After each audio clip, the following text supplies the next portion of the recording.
Autopsy revealed that Jodian Fearon died from heart failure.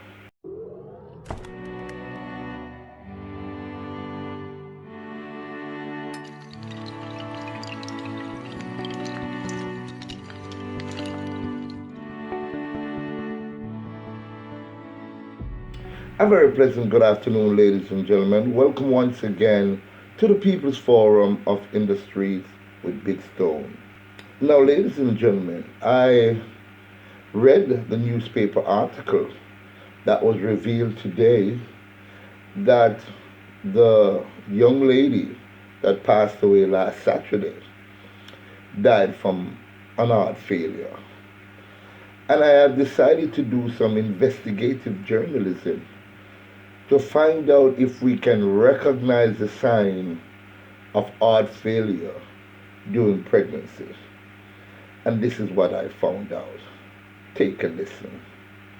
I was diagnosed with heart failure right after the birth of my baby on November 2nd, 2009. While I was pregnant, I had some symptoms that I just kind of passed off as being pregnant. I was short of breath, especially like if I bent over. I had pain in like my ribs, kind of under my ribs. I had a cold that wouldn't go away. In fact, I'd had like 2 sinus infections, and I was nauseated like the whole pregnancy. And then after I had her, I realized something was wrong when I got to go to the bathroom, and I was just really short of breath. So I first noticed these probably about a month before I had her. I noticed that I was really short of breath, and I was just thinking that it was because I was big pregnant. You know, she's up under my, I'm carrying her higher, maybe closer to my lungs. Nausea, that's common with pregnancy.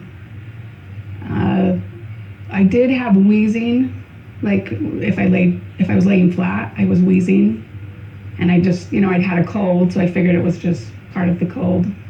So after the nurse knew that I was like really having a hard time breathing, she called the doctor. It was probably like 1 o'clock in the morning, and he ordered a CAT scan. And I remember having the CAT scan. I had a hard time laying flat because I couldn't breathe. And I said, how long do I have to hold my breath? And they said, oh, the scan's only about 9 seconds.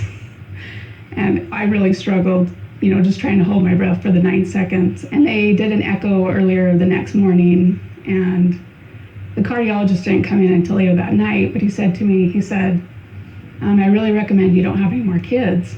And I said, he goes, because it's your heart. He said, you're in heart failure. You heard what this young lady said, ladies and gentlemen. I did some investigative journalism.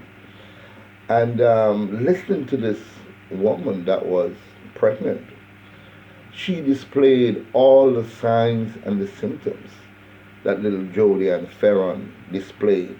She had problem breathing, she was wheezing, she was coughing, and these are not signs of a woman that is inflicted with COVID-19. But instead of rushing to judgment, necessary care should have been taken. I'm not an attorney at law, I don't represent the family, but I am a concerned Jamaican, and I really want to know that what happened to Jodian Fearon, just a few days shy of her 24th birthday, should never really happen to another young woman in Jamaica again. Let's take a look at the newspaper and hear how this story unfolds. Let's take a listen. A post-mortem has revealed that first-time mom Jodian Fearon died from heart failure. The attorney for Fearon family, Isat Buchanan, told the newspaper this afternoon this was communicated to him by Jephthah Ford, the medical doctor hired to observe the procedure. The post-mortem was conducted at the University of the West Indies this afternoon. The autopsy was reportedly conducted after a tense back and forth between the officials of UHII and Fearon's family, who claimed that hospital administrators declined to give them access to her medical files. According to the family, the hospital indicated that this was on the instruction of attorneys for Andrews Memorial Hospital, who asserted that Fearon's medical file was protected by confidentiality. Fearon died at the University of the West Indies under controversial circumstances on the weekend hours after delivering her baby. She was earlier refused admission to the UHII and Victoria Jubilee after having to leave the privately operated Andrews Memorial Hospital, where she had spent one day on a ward. So you understand where I'm coming from, ladies and gentlemen. Let's see how this story unfolds. Let's see how this is played out. And I do hope that people who are responsible are brought to the full core of the law. The health minister, Dr. Christopher Tufton, have excluded two hospitals by saying that they follow protocol. So let's see how this unfolds. Let's hear your comment in the comment section below. And let's see if we can get justice for Jodian Fearon. Ladies and gentlemen, as we know, the COVID-19 cases that are confirmed is 396.